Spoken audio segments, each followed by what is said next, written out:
Hello everyone, welcome to my YouTube channel being a best teacher.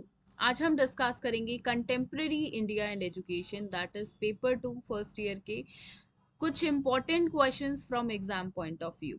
ठीक है, तो ये क्वेश्चंस मोस्ट इंपॉर्टेंट है। अगर आप ये क्वेश्चंस कर लेते हैं तो बिल्कुल आप अच्छे नंबरों के साथ अपना एग्जाम जो है पास कर सकते हैं। तो देख लेते हैं क्वेश्चंस। एंड इंग्लिश मीडियम और हिंदी मीडियम दोनों में ही हम करेंगे। पहले इंग्लिश मीडियम में कर लेते हैं, इसके बाद करेंगे हिंदी मीडियम में। अगर आप इन क्वेश्चंस का आंसर्स के साथ पीडीएफ डाउनलोड करना चाहते हैं तो लिंक मैंने आपको दे दिया है डिस्क्रिप्शन बॉक्स में। इंग्लिश मीडियम के पीडीएफ का और हिंदी मीडियम के पीडीएफ का दोनों का ही लिंक गिवन है। इन सभी क्वेश्चंस को प्लस उनके आंसर्स किस तरीके से लिखने हैं, क्या आंसर्स में इंक्लूड करना है, और सभी क्वेश्चंस देखिए 16 मार्क्स के हिसाब से उनका आंसर वहां पर लिखा गया है। कैसे प्रेजेंट करना है, किस तरह से हेडिंग्स लिखनी है, कैसे फ्लो चार्ट बनाना है, सब आपको वहां से बिल्कुल पता चल जाएगा। तो जो भी स्टूडेंट्स डाउनलोड करना चाहते हैं आंसर्स के साथ, आप डिस्क्रिप्शन बॉक्स में लिंक गिवन है, वहां से पेड पीडीएफ्स डाउनलोड कर सकते हैं। ठीक है। सो फर्स्ट क्वेश्चन यहाँ पर है, describe the policies acts and provisions related to education. 16 marks में क्वेश्चन आता है, आपको पहले पॉलिसीज लिखनी है, फिर एक्ट्स, फिर प्रोविजंस। 5 5 और 6 का डिस्ट्रीब्यूशन यहाँ पर आप मान सकते हैं। ठीक है। फिर है, discuss about the concurrent status of education in brief. Concurrent status का भी देखिए आपका डायरेक्ट टॉपिक है सिलेबस से। तो इस तरीके का ये क्वेश्चन भी आपको जनरली 16 मार्क्स में देखने को मिलता है। अगर 16 में नहीं आता है तो 4 नंबर में तो आता ही आता है ये क्वेश्चन। ठीक है। Next is critically examine about education of socially disadvantage segment and marginalised group. देखिए यहाँ पे क्वेश्चन या तो सोशली पे आता है या मार्जिनलाइज पे आता है जनरली, बट कभी कभी ऐसा भी हो जाता है कि ये दोनों पे क्वेश्चन आ जाए, तो आपको दोनों की प्रिपरेशन जरूर करनी है। ठीक है।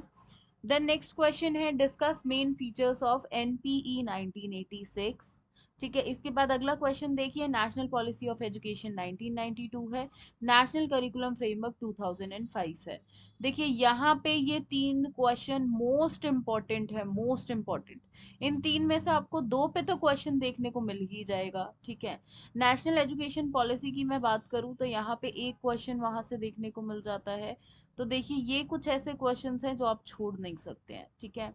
अब यहाँ पे देखिए ये वाला जो क्वेश्चन है ये पीओए वाला है, जिसको review of national education policy बोला जाता है, बट जनरली क्वेश्चन इसी तरीके से आपको देखने को मिलेगा। ठीक है। आगे देख लेते हैं। अब ये हो गया आपका 2005 एनसीएफ, इस पे क्वेश्चन डेफिनेटली आता है, डोंट स्किप। आगे क्वेश्चन है, यूनिवर्सलाइजेशन ऑफ एलिमेंट्री एजुकेशन के बारे में आपको डिस्कस करना है, जिसके अंदर आप ये वाला है MDM, that is mid day meal, SSA Sarva Shiksha Abhiyan, RMSA राष्ट्रीय माध्यमिक शिक्षा अभियान, इनके बारे में लिखेंगे। देखिए इन तीनों के बारे में ब्रीफ में लिखना है, और 16 नंबर का क्वेश्चन है, बल्कि इसकी डिमांड क्वेश्चन की देखिए 20-25 नंबर का भी आप इसमें आराम से लिख सकते हैं। इतना कुछ लिखने को आपको इस क्वेश्चन में मिलता है, क्वेश्चन नंबर 7। ठीक है। देन क्वेश्चन नंबर 8 है, what do you know about sergeant plan. ठीक है, sergeant report 1944। What is the contribution of sergeant report in Indian system of education. तो सार्जेंट रिपोर्ट 1944 बहुत इंपॉर्टेंट, अगेन इस पे भी जनरली क्वेश्चन देखने को मिलता रहा है। Next is explain the impact of new economic reforms of education. ठीक है। देखिए ये जो सब्जेक्ट है, मैं अगर इसकी बात करूँ तो थोड़ा सा यहाँ पे देखिए बाकी सब्जेक्ट्स के मुकाबले आपको ज़्यादा पढ़ना पड़ता है। ठीक है। थोड़ा सा हिस्टोरिकल सा सब्जेक्ट है कि क्या एजुकेशन पैटर्न में हुआ क्या नहीं, तो थोड़ा सा यहाँ पे आपको लर्निंग ज़्यादा करनी पड़ती है। ठीक है। तो ये क्वेश्चन है, explain the impact of new economic reform of education. ठीक है, ये भी 16 मार्क्स में क्वेश्चन आता है। एंड आगे है क्वेश्चन नंबर 10, दो पार्ट्स में डिवाइडेड है, तो यानी कि 8 और 8 मार्क्स का हो गया। बट यहाँ पे देखिए जरूरी नहीं है ये 8-8 मार्क्स का डिस्ट्रीब्यूशन इसमें हो, कई बार सिर्फ 16 मार्क्स में भी अकेला क्वेश्चन आ जाता है। ठीक है, तो इसको प्रिपेयर जनरली आप करें 15-16 नंबर के हिसाब से ही। ठीक है। सेकेंडरी एजुकेशन कमीशन क्या है, इंडियन एजुकेशन कमीशन क्या है, इनके बारे में आपको ब्रीफ में लिखना है। देखिए यहाँ पे देखिए 1964-66 कोठारी कमीशन जो है, इस पे क्वेश्चन ना आए ऐसा नहीं होता है। मोस्ट इंपॉर्टेंट, मतलब 16 नंबर तो आप यहाँ से बिल्कुल फिक्स कर लीजिए। यहाँ पे 99.9% ये क्वेश्चन आपको देखने को मिलेगा। नेक्स्ट इज 11th क्वेश्चन, यहाँ पे है right a detailed note on vocationalisation of education in India. Vocational नहीं है ये, वोकेशनलाइजेशन है। तो देखिए इस पे भी जनरली 16 मार्क्स में क्वेश्चन आता है। इफ 16 में नहीं आया तो 4 मार्क्स में भी देखने को मिल सकता है। Right in detail about inequalities of education in ancient and modern time. ठीक है, तो पहले कैसी थी और अब कैसी है वो बताना है आपको। क्या क्या इनइक्वालिटीज थी, क्या क्या चेंजेस आए, उस रेफरेंस में आप इसको करेंगे। काफी ही इंटरेस्टिंग आंसर आप इसका बना सकते हैं। Then discuss in detail role of teacher in context of universal education। तो यूनिवर्सल एजुकेशन के साथ हमेशा रोल ऑफ टीचर का क्वेश्चन आपको प्रीवियस ईयर्स में देखने को मिल जाएगा।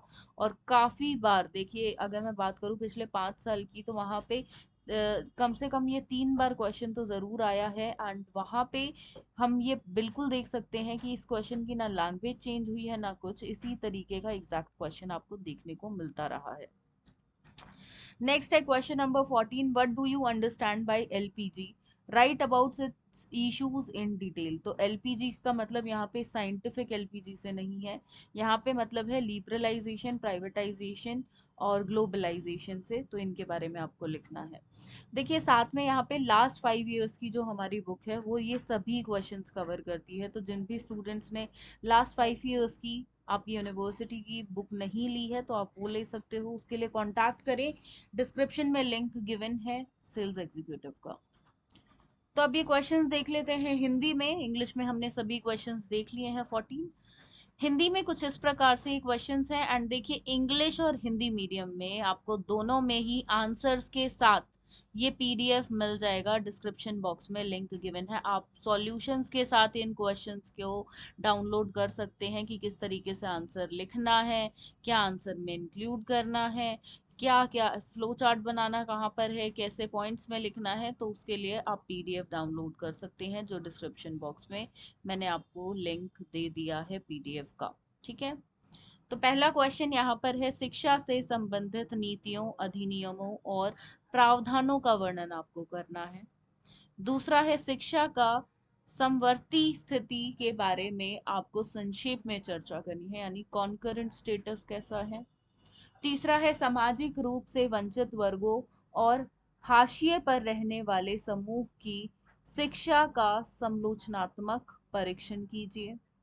अगला प्रश्न यहाँ पर है, राष्ट्रीय शिक्षा नीति 1986, राष्ट्रीय शिक्षा नीति 1992, राष्ट्रीय पाठ्यचर्या रूपरेखा 2005। तीनों मोस्ट इंपॉर्टेंट क्वेश्चन है, इनको बिल्कुल स्किप नहीं करना है। ठीक है, फिर सातवां प्रश्न यहाँ पर है, प्रारंभिक शिक्षा के सार्वभौमिकरण से संबंधित मुद्दों पर चर्चा करें। जैसे कि यहाँ पे मिड डे मील के बारे में लिखेंगे आप, सर्व शिक्षा अभियान के बारे में और राष्ट्रीय माध्यमिक शिक्षा अभियान के बारे में।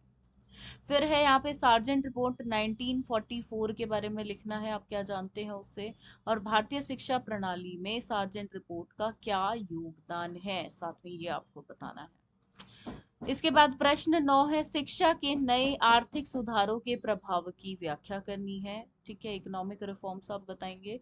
फिर 10वां प्रश्न देखिए, दो पार्ट्स में यहाँ पे डिवाइडेड है, दो पार्ट्स में विभाजन किया हुआ है, लेकिन जरूरी नहीं है इसी तरह से प्रश्न आए, हो सकता है सिर्फ एक ही पार्ट आए और सीधा 16 नंबर में आ जाए।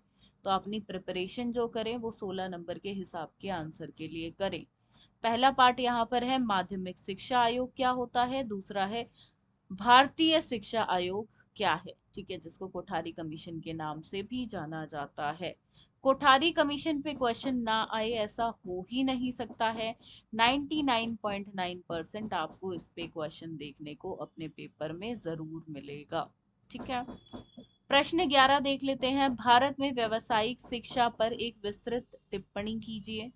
12वां प्रश्न है, प्राचीन और आधुनिक समय में शिक्षा की असमानताओं के बारे में विस्तार से लिखिए।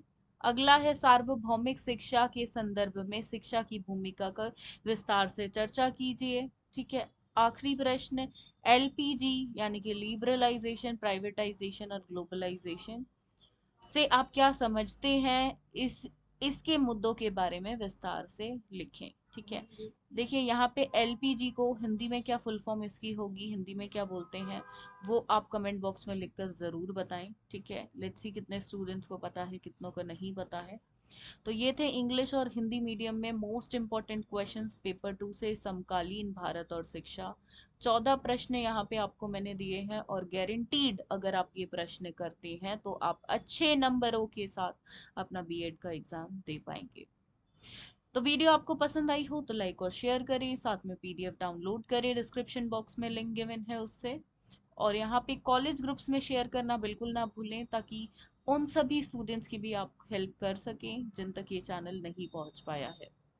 इसी के साथ वीडियो को यहीं पे समाप्त करते हैं, अगली वीडियो में फिर मिलेंगे आपसे। वीडियो आपको पसंद आई हो तो लाइक करें और चैनल को सब्सक्राइब करना बिल्कुल ना भूलें। धन्यवाद।